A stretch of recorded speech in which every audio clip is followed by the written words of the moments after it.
What we're doing here is we're taking a starter apart. It's had problems with the bearings and maybe some brush issues. So as you can see, what I'm doing is I'm pulling this back and I'm taking this ring off so we can expose the shaft, like so. And I'm just using a pointed awl. I have found it playing around with these all day today. That's the best tool I've found for the job so far. Okay.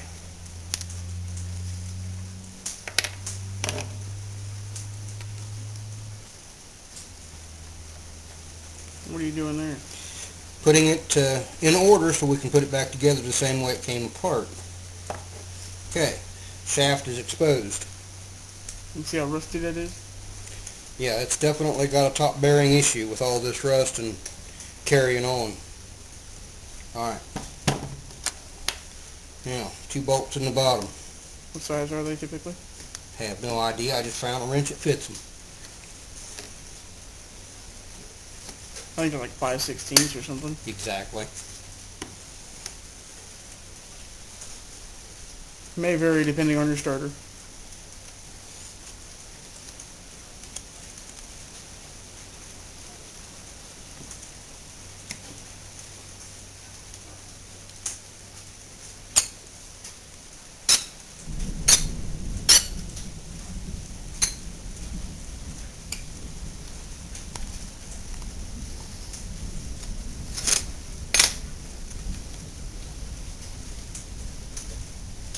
The other thing you want to keep in mind when you're taking one of these apart, so you know, always keep track of where your starter bolt is in position with your head plate.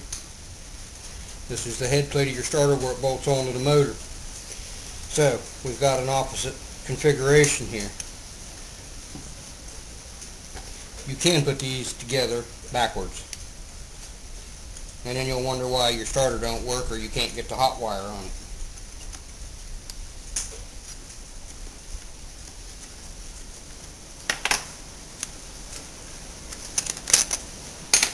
Okay, bottom plate is loose. We'll wiggle it off, inspect the bearing, and the bearing is dry of grease. As we knew, we suspected this. Next comes the brushing housing.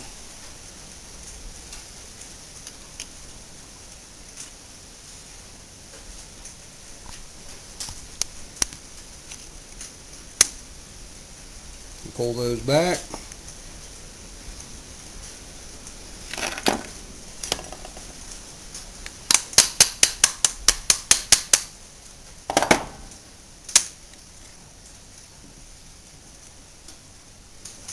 The brushes are excellent shape in a starter. Now, removal of the armature.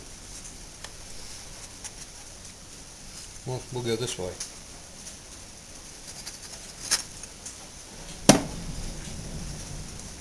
Okay, there is our problem with this starter. Right there.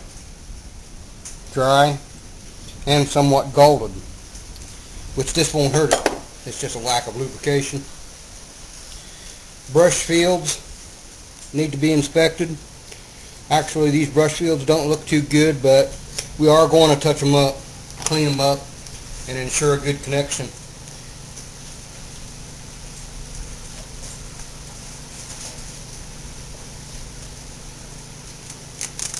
I use fine body sandpaper for this.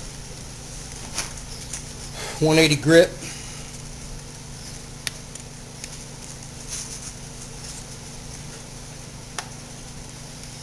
And I just kind of wrap it around the armature like this.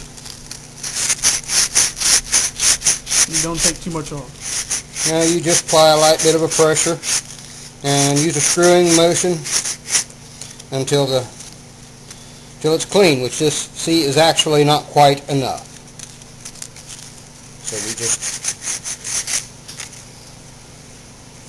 I'm satisfied with that. Alright, now, I don't like to get my fingers in this grease, so I use the bolt right out of the starter, and this greases the bolt when you put it back. And what kind of grease is that? Just any kind of multi-purpose grease. Just swirl it around in a bearing, just like that. Bottom plate. You stick it in there, and by the way, when you put this back together, you're going to see that this is going to create a suction vacuum in this bottom bearing, and it's not want to go together, but forcing it together is the only way to do it, and it will work properly. Because as soon as the motor spins a few times after you hook the battery to it, that vacuum's gone and it's doing what it's supposed to do.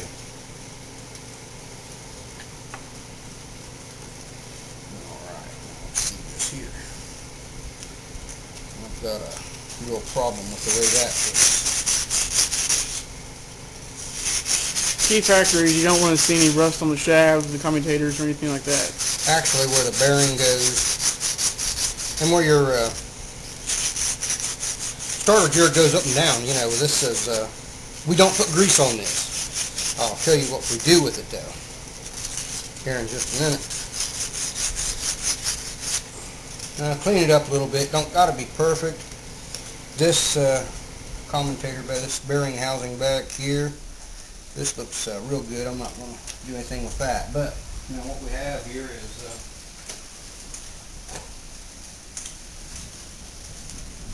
copper never sees from Napa.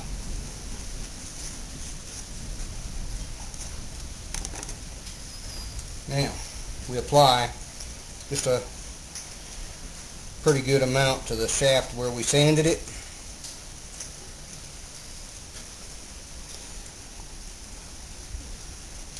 Okay, and then what we'll do is we'll take this part and we'll put it on here and just make sure that that plastic gets that never sees in it. That'll probably never ever wear out now. Now we can go back to our assembly. Oh yeah.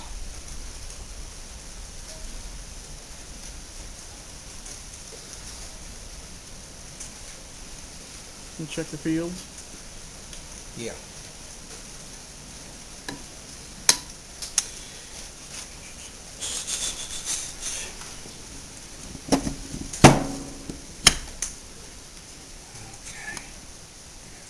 Did you know that there's only one way that starter goes back in? Well, you're wrong. It'll go back together backwards. That's why I said there's only one way that starter goes in. It's supposed to.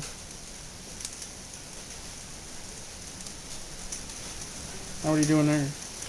Alright, now we've got to figure out how to hold these brushes back in place to put them back in.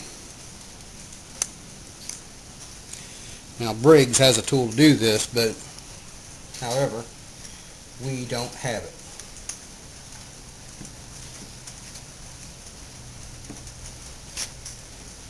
Now, this bottom plate, yes, obviously there's only one way it'll go back in.